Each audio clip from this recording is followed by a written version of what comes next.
میرے انتہائی محترم بزرگوں دوستوں عزیزوں، سب سے پہلے تو میں آپ حضرات کو اس کی مبارکباد دیتا ہوں اور اس کی خوشی اور آپ کو خوشخبری اس بات کی سناتا ہوں کہ اللہ نے اپنے فضل سے، اپنے کرم سے ہمارے اجتماع کو صحابہ کے اجتماع کے مشابہ کر دیا۔ ہم سوچتے ہیں انتظام اچھا ہوتا ہے، اجتماع اچھا ہوتا، سیرت میں یہ ہے کہ جہاں انتظام جتنا خراب ہوا وہاں اللہ کی طرف سے اتنی بڑی فتح حاصل ہوئی۔ ساری سیرت اس سے بھری ہوئی ہے، جہاں جتنی بدنظمی ہے، بارش کی، سردی کی، گرمی کی، بھوک کی، کھانا ختم ہو جانے کی، غلہ ختم ہو جانے کی، صحابہ پر تکالیف اور صحابہ پر زخم آنے کی، جہاں جتنی تکلیف زیادہ ہے وہاں اتنی بڑی فتح وہاں موجود ہے۔ آپ سیرت پڑھیے، آپ کو ساری فتوحات جو ملیں گی وہ صعوبات میں، ناگواریوں میں اور تکالیف میں صحابہ خود فرماتے ہیں ہم نے ساری خیریں جو پائی ہیں وہ خیریں ہم نے ناگواریوں میں پائی ہیں۔ اللہ تعالیٰ کو مجاہدہ اللہ کو مطلوب ہے، اللہ کو مجاہدہ مطلوب ہے، وہ کس شکل میں لائیں گے؟ مومن کو چاہیے کہ وہ اللہ تعالیٰ کی طرف سے آنے والے ہر امر پر اپنے آپ کو ثابت قدم رکھے۔ اسے معلوم نہیں کہ اللہ تعالیٰ مجھے نوازنے کے لیے اور میری ہدایت کے لیے اور میری مغفرت کے لیے کون سا حال مجھ پر لائیں گے، انسان کو خبر نہیں ہے۔ اس لیے ہم اس پر اللہ تعالیٰ کا شکر ادا کریں کہ اے اللہ تیرا فضل ہے کہ تو نے تھوڑا سا کھانے کا، پینے کا، آرام کا نظام متاثر کر دیا۔ تو ہم تجھ سے سوال کرتے ہیں اس خیر کا جو خیر اس تکلیف پر آنے والی ہے، ہم تجھ سے شکایت نہیں کرتے اس تکلیف کی جو تکلیف پیش آئی ہے، ہم تجھ سے سوال کرتے اس خیر کا جو خیر اس تکلیف کے بعد آنے والی ہے۔ اس لیے کہ قرآن نے کہا ہے ان مع العسر یسرا،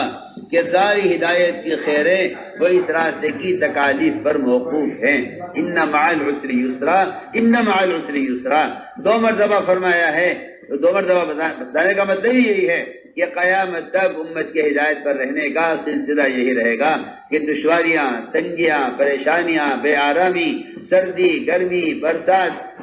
یہ سارے احوال پیش آتے رہیں گے۔ جو اس پر جمیں گے ان سے ہدایت کا اور جنت کا وعدہ ہے، جو اس پر جمیں گے نہیں ان سے ہدایت کا جنت کا کوئی وعدہ نہیں ہے۔ اس لیے ہمیں اللہ تعالیٰ کا شکر ادا کرنا چاہیے کہ اللہ نے ہمیں اس قابل سمجھا کہ اللہ تعالی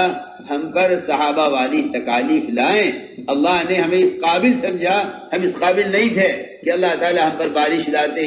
اور ہم پر یہ تنگی و پریشانی لاتے، ہم اس قابل نہیں تھے۔ اللہ کا اس پر شکر ادا کرو کہ اللہ رب العزت نے اس قابل سمجھا کہ ہم پر صحابہ کے زمانے کی تکلیف کا ہلکا سا ایک نمونہ آیا ہے، ہلکا سا ایک نمونہ ہے یہ جس میں اللہ تعالیٰ میں آزمانا چاہتے ہیں۔ لیکن اللہ تعالیٰ کا یہ وعدہ ہے قرآن میں کہ جو ان حالات میں جمیں گے ان کے لیے اللہ کی طرف سے جنت کا، ہدایت کا، اجر و ثواب کا وعدہ ہے۔ نحمدہ و نصلی علی رسولہ الکریم พี่น้องที่รักของอัลเลาะห์ตะอาลาครับท่านบอกว่าอันดับแรกท่านต้องการที่จะบอกข่าวดีกับพี่น้องนะครับเป็นข่าวที่ประเสริฐเป็นข่าวที่จะให้พี่น้องได้รับความสบายอกสบายใจได้รับความดีเนื่องจากว่าการรวมตัวของเราในครั้งนี้นะครับอัลเลาะห์ตะอาลาให้มีความมุชับบะฮะห์มีความใกล้เคียงกับการรวมตัวของบรรดาซอฮาบะห์นะครับเพราะอะไรล่ะเพราะว่าในการรวมตัวของบรรดาซอฮาบะห์นั้นมีน้อยมากในเรื่องของวัตถุมีน้อยมากในเรื่องของระบบมีน้อยมากในเรื่องของความสมบูรณ์แต่ว่าในความน้อยนิดอันนั้นแหละที่อัลลอฮฺตะอาลาให้เป็นอัสบาบของการฟัตฮ์ของการได้รับความสำเร็จนะครับในมากมายเท่าใดที่อินติซอมระบบต่างๆยิ่งน้อยมากมายเท่าไรก็ตามมากมายเท่านั้นแหละที่จะเป็นอัสบาบให้บรรดาซอฮาบะห์เนี่ยได้รับการฟัตฮ์ได้รับชัยชนะจากอัลลอฮฺตะอาลานะครับความร้อนความหนาวความเย็นการไร้ซึ่งอาหารการไร้ซึ่งเสื้อผ้าการไร้ซึ่งอุปกรณ์ต่างๆท่านบอกว่านะครับด้วยกับการที่ซอฮาบะห์เนี่ยมีความน้อยในสิ่งเหล่านั้นยิ่งน้อยมากเท่าไหร่อัลลอฮฺตะอาลาก็ให้ความสำเร็จกับบรรดาซอฮาบะห์มากเท่านั้น ท่านบอกว่าพี่น้องที่มีเกียรติของอัลลอฮฺตะอาลาครับจริงๆแล้วในการมัตลูบในความต้องการของอัลลอฮฺตะอาลาก็คือการมุจาฮาดะห์ยิ่งบ่าวของอัลลอฮฺตะอาลามีความมุจาฮาดะห์มากเท่าไหร่กับศาสนาของอัลลอฮฺตะอาลามากมายเท่านั้นแหละที่อัลลอฮฺตะอาลานะครับก็จะให้ความสำเร็จต่อบ่าวของอัลลอฮฺตะอาลาเพราะจริงๆแล้วที่อัลลอฮฺตะอาลาต้องการนั้นคือการเสียสละที่อัลลอฮฺตะอาลาต้องการนั้นคือการมุจาฮาดะห์นะครับไม่ใช่ว่าด้วยกับความสมบูรณ์ไม่ใช่ด้วยกับความสะดวกสบายแต่ด้วยกับความที่ขาดข้องแล้วก็มีการมุจาฮาดะห์ในสิ่งนั้นแหละที่อัลลอฮฺตะอาลามีคำสัญญามีวะดะห์ในฮิดายะห์และก็ในญันนะห์ของอัลลอฮฺตะอาลาด้วยนี้แหละพี่น้องที่มีเกียรติของอัลลอฮฺตะอาลาครับอัลลอฮฺตะอาลาเลยกล่าวในอัลกุรอานว่าวะอินนะมะอันอุสรียุสรอกล่าวถึง2 ครั้งด้วยกันเพราะอะไรล่ะเพราะว่าในความลำบากนั่นแหละอัลลอฮฺตะอาลาซ่อนไว้ซึ่งฮิดายะห์ในความลำบากนั่นแหละที่อัลลอฮฺตะอาลาซ่อนไว้ซึ่งชัยชนะด้วยนี้ท่านบอกว่าจริงๆแล้วพี่น้องครับเราต้องชุกรต่ออัลลอฮฺตะอาลาเพราะเราจริงๆแล้วไม่เหมาะสมกับเนี่ยมัดความลำบากอันนี้เราไม่เหมาะสมกับเนี่ยมัดความลำบากอันนี้แต่อัลลอฮฺตะอาลาเห็นว่าเราเนี่ยเหมาะสมอัลลอฮฺตะอาลาเลยทดสอบเราด้วยกับสายฝนของอัลลอฮฺตะอาลาจริงๆแล้วเราไม่ใช่จะชิกายะต่ออัลลอฮ์เราไม่ใช่จะฟ้องร้องต่ออัลลอฮ์ว่าโอ้ยาอัลลอฮ์ทำไมถึงให้สิ่งนี้เกิดขึ้นทำไมถึงให้เป็นอย่างนี้แต่เราต้องใช้เหตุผลเหล่านี้แหละในการที่จะขอฮิดายะห์จากอัลลอฮฺตะอาลาแล้วก็ชูกรต่ออัลลอฮฺตะอาลาว่าถึงแม้เราจะไม่เหมาะสมในสิ่งที่บรรดาซอฮาบะห์เคยได้รับการทดสอบแบบนี้จากอัลลอฮฺตะอาลาแต่ว่าอัลลอฮฺตะอาลาก็ยังเอ็นดูเราให้เราเนี่ยได้รับในสิ่งที่ซอฮาบะห์เคยโดนทดสอบด้วยนี้ท่านบอกว่านะครับสิ่งนี้แหละที่เราเผชิญอยู่น่าจะเป็นสิ่งที่ทำให้เราเนี่ยเป็นสาเหตุของการได้รับญันนะห์ของอัลลอฮ์และก็ฮิดายะห์จากอัลลอฮฺตะอาลา